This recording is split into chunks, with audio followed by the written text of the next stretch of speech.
ನೆಹರು ತಾರಾಲಯದಿಂದ ವಿನಯ್ ನಮ್ಮ ಜೊತೆಗಿದ್ದಾರೆ. ವಿನಯ್, ನೋಡ್ತಾ ಇದ್ದೀವಿ ಇಡೀ ವಿಶ್ವ ಬಹಳ ಕುತೂಹಲದಿಂದ ಕಾಯ್ತಾ ಇತ್ತು. ನೀವು ಕೂಡ ಅಲ್ಲೇ ಇದ್ದೀರಿ, ಯಾಕಂದರೆ ಆಗಲೇ ತೋರಿಸ್ತಾ ಇದ್ದೀರಿ ಅಲ್ಲಿ ಯಾವ್ಯಾವ ರೀತಿ ವ್ಯವಸ್ಥೆಗಳನ್ನು ಮಾಡಿಕೊಳ್ಳಲಾಗಿದೆ ತೋರಿಸ್ಲಿಕ್ಕೆ ಅನ್ನುವಂಥ ಇದು. ಅದಕ್ಕೆ ನಾನು ಆರಂಭದಿಂದ ಹೇಳ್ತಾ ಇದ್ದೀನಿ, ವಿಜ್ಞಾನದ ಬಗ್ಗೆ ವಿದ್ಯಾರ್ಥಿಗಳಿಗೆ ಏನಾದರೂ ಜಾಗೃತಿ ಮೂಡಿಸುವಂಥದ್ದು, ಒಂದು ಕುತೂಹಲ ಕೆರಳಿಸುವಂಥ ಮನೋಭಾವನೆ ಇತ್ತು ಅಂತಂದರೆ ಎಲ್ಲರೂ ಕೂಡ ಇಂಥ ಸಂಗತಿಗಳನ್ನು ತೋರಿಸ್ಬೇಕು ಅಂತ. ನೀವು ನೆಹರು ತಾರಾಲಯದಲ್ಲಿದ್ದೀರಿ, ಯಾರ ಜೊತೆಗಿದ್ದೀರಿ, ಅಲ್ಲಿನ ಒಪಿನಿಯನ್ ಏನು ಹೇಳ್ತೀರಿ?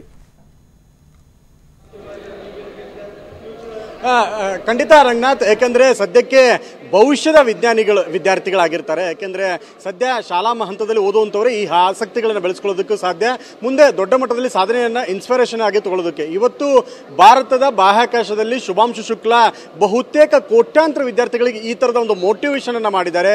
ಮುಂದಿನ ದಿನಮಾನಗಳಲ್ಲಿ ಭಾರತ ಸ್ವತಂತ್ರವಾಗಿ ಇಂತಹ ಒಂದು ಪಯಣವನ್ನು ಮಾಡುವತ್ತ ಹೆಜ್ಜೆ ಇಡೋದಕ್ಕೂ ಕೂಡ ಈಗ ತಯಾರಿಯನ್ನು ಮಾಡ್ಕೊಳ್ತಾ ಇದೆ. ಈ ನಿಟ್ಟಿನಲ್ಲಿ ಭವಿಷ್ಯದ ವಿದ್ಯಾರ್ಥಿಗಳು ಇವತ್ತು ಇದನ್ನು ಕಣ್ತುಂಬಿಕೊಂಡಿದ್ದಾರೆ.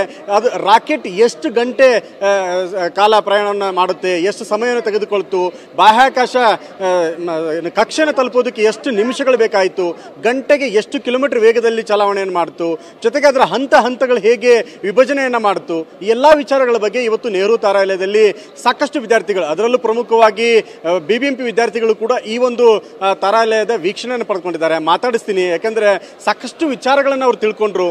ಕೆಲವೊಂದಿಷ್ಟು ವಿಚಾರಗಳಿಗೆ ಅವರಿಗೆ ಅಚ್ಚರಿಯನ್ನು ತಂತು. ಯಾಕೆಂದರೆ 28,000 ಕಿಲೋಮೀಟರ್ ಗಂಟೆಗೆ ಹೋಗೋದು ಅಂದರೆ ಹೇಗೆ ಅನ್ನೋಂಥದ್ದು ಕೂಡ ಸಾಕಷ್ಟು ವಿಸ್ಮಯ ಆಗಿದ್ದಾರೆ. ಮಾತಾಡ್ತಾ ಹೋಗ್ತೀನಿ, ಕೇಳ್ತೀನಿ ಅವರನ್ನೇ ಏನೇನು ತಿಳ್ಕೊಂಡ್ರು, ಏನೇನೆಲ್ಲ ಮಾಹಿತಿಗಳನ್ನ ಪಡ್ಕೊಂಡ್ರು. ವಿದ್ಯಾರ್ಥಿಗಳ ಜೊತೆಗಿದ್ದಾರೆ. ಏನು ಇವತ್ತು ಬಂದಿದ್ರಿ, ಏನು ತಿಳ್ಕೊಂಡೆಪ್ಪಿ ನೀನು, ಎಲ್ಲಿಂದ ಬಂದಿದ್ಯಾ, ಯಾವ ಸ್ಕೂಲ್ನಿಂದ? BBMP ಬಸವನಗುಡಿ. ಏನು ನೋಡಿದೆ ಇವತ್ತು ಶುಭಾಂಶು ಶುಕ್ಲಾ ಬಗ್ಗೆ ಏನು ಗೊತ್ತಾಯ್ತು ನಿಮಗೆ? ಯಾರಿಗೆ ಮಾತಾಡ್ತೀನಿ, ನಿಂಗೆ ಏನು ಗೊತ್ತಾಯ್ತು? ಸರ್, ಅವ್ರು ತುಂಬಾ ಒಂದು ದೊಡ್ಡ ಸಾಧನೆ ಮಾಡೋದು, ತುಂಬಾ ದೊಡ್ಡ ಸಾಧನೆ ಮಾಡಿದ್ದಾರೆ.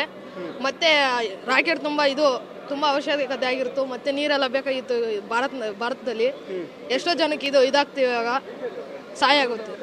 ನೀನೇನು ತಿಳ್ಕೊಂಡಿ ಅಮ್ಮ, ನಿನ್ಗೇನು ಮಾಹಿತಿ ಸಿಕ್ತು? ಅದರಿಂದ ವಿಜ್ಞಾನ ತುಂಬಾ ಇಂಪ್ರೂವ್ ಆಗ್ತಿದೆ. ನಮ್ಮ ದೇಶಕ್ಕೆ ಇಂಪ್ರೂವ್ ಮಾಡೋಕ್ಕೆ ಅದನ್ನ ಅವರು ಎಲ್ಲಿ ಯೂಸ್ ಮಾಡ್ತಾರೆ, ಅಲ್ಲಿ ಏನೇನು ಇರ್ಬೋದು, ಅಲ್ಲಿ ಎಷ್ಟು ದಿನ ನಾವು ಇರ್ಬೋದು ಅಂತೆಲ್ಲ ನಮ್ಗೆ ತಿಳಿಸ್ಕೊಟ್ರು. ಅದರಿಂದ ನಮ್ಗೆ ತುಂಬಾ ಮೆಮೊರಿ ಜಾಸ್ತಿ ಆಗುತ್ತೆ. ಸೈನ್ಸ್ ಬಗ್ಗೆ, ವಿಜ್ಞಾನ ಬಗ್ಗೆ ತಿಳ್ಕೊಬೇಕಂತ ನಮ್ಗೆ ಇನ್ನೂ ಕುತೂಹಲ ಜಾಸ್ತಿ ಆಗುತ್ತೆ. ಓಕೆ, ನಿನ್ಗೇನು ಕನಸಿದೆ?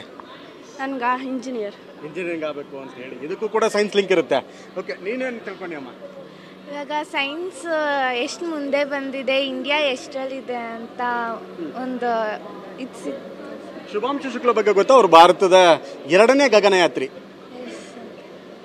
ಓಕೆ, ಈ ರಾಕೆಟ್ನ ಉಡಾವಣೆ ಬಗ್ಗೆ ಏನಾದರೂ ಮಾಹಿತಿಗಳು ಸಿಗ್ತದೆ? ಗಂಟೆಗೆ ಎಷ್ಟು ಕಿಲೋಮೀಟರ್ ಹೋಗ್ತಾ ಇತ್ತು, ಎಲ್ಲ ಮಾಹಿತಿಗಳನ್ನು ಎಲ್ಲ ಸಿಕ್ತು. ಏನು ಅನಿಸ್ತಿದೆ ನೋಡಿದಾಗ? ಇಷ್ಟೊಂದು ಬೇಗ ಒಂದು ರಾಕೆಟ್ ಹೋಗುತ್ತಂದ್ರೆ ನಂಬಕ್ಕಾಗಲ್ಲ. ಅದು ಫಸ್ಟ್ ಟೈಮ್ ಅಲ್ವಾ, ಸೊ ಖುಷಿ ಆಯ್ತು. ಓಕೆ, ಇನ್ನು ಬೇರೆ ಬೇರೆ ವಿದ್ಯಾರ್ಥಿಗಳಿದ್ದಾರೆ, ಶಿಕ್ಷಕಿಯರು ಇದ್ದಾರೆ. ಮೇಡಮ್, ನೀವು ಯಾವ ಶಾಲೆಯಿಂದ ಮಕ್ಕಳು ಕರ್ಕೊಂಡ್ ಬಂದಿದ್ರಿ, ಏನೇನೆಲ್ಲ ಮಾಹಿತಿಗಳನ್ನು ವಿದ್ಯಾರ್ಥಿಗಳು ಕೊಡಿಸಿದ್ರಿ? ಸರ್, ಬಸವನಗುಡಿ ಸ್ಕೂಲ್ ಕರ್ಕೊಂಡ್ ಬಂದಿದ್ದೀವಿ. ಓಕೆ, ವಿದ್ಯಾರ್ಥಿಗಳಿಗೆ ಈ ಬಗ್ಗೆ ಮಾಹಿತಿಯನ್ನು ತಿಳುವಳಿಕೆ ಕೊಟ್ರಾ? ಹೌದು ಸರ್, ಕೊಟ್ಟಿದ್ದೇವೆ ಸಾಕಷ್ಟು ರಂಗನಾಥ್. ಯಾಕೆಂದರೆ ಈ ಸರ್ಕಾರಿ ಶಾಲೆಯಲ್ಲಿ ಓದುವಂಥ ಮಕ್ಕಳಿಗೆ ಇದರ ಜ್ಞಾನ ತುಂಬ ಅಗತ್ಯ. ಯಾಕೆಂದರೆ ಈ ಕೆಲವೊಂದಿಷ್ಟು ಪ್ರೈವೇಟ್ ಶಾಲೆಗಳಲ್ಲಿ ಈ ಥರದ ಪ್ರಯೋಗಗಳು ಮಾಡಿಸುವಂಥದ್ದು, ಮಾಹಿತಿಗಳನ್ನು ಕೊಡುವಂಥದ್ದು ಇರುತ್ತೆ. ಆದರೆ ಸರ್ಕಾರಿ ಶಾಲೆಗಳಲ್ಲಿ ಮಕ್ಕಳನ್ನು ಕರೆತಂದು ಇಂತಹ ಮಾಹಿತಿಯನ್ನು ಕೊಟ್ಟಂಥ ಸಂದರ್ಭಗಳಲ್ಲಿ ಹೆಚ್ಚಿನ ಜ್ಞಾನ ಬರುತ್ತೆ, ವಿಜ್ಞಾನದ ಬಗ್ಗೆ ಒಲವು ಬರುತ್ತೆ, ಆಸಕ್ತಿ ಬರುತ್ತೆ. ಕಬ್ಬಿಣದ ಕಡಲೆ ಅಂದ್ಕೊಳ್ಳುವಂತಹ ವಿಜ್ಞಾನ ಗಣಿತವನ್ನು ಸುಲಭ ಮಾಡೋದಕ್ಕೆ ಇದು ತುಂಬ ಇನ್ಸ್ಪಿರೇಷನ್ ಆಗಿರುವಂಥದ್ದು. ಇಂಥ ಒಂದು ಶುಭಾಂಶು ಶುಕ್ಲಾ ಅವರ ಪಯಣಕ್ಕೆ ವಿದ್ಯಾರ್ಥಿಗಳು ಕೂಡ ಸಾಕ್ಷಿ ಆಗಿರುವಂಥದ್ದು. ರಂಗನಾಥ್, ಎಸ್, ಧನ್ಯವಾದ ತಮ್ಮೆಲ್ಲ ಮಾಹಿತಿಗೆ. ನಮ್ಮ ಪ್ರತಿನಿಧಿಗಳಿಂದ ಪ್ರತ್ಯಕ್ಷ ಮಾತಾಡ್ತಾ ಇದ್ರು ಮಕ್ಕಳ ಜೊತೆಗೆ.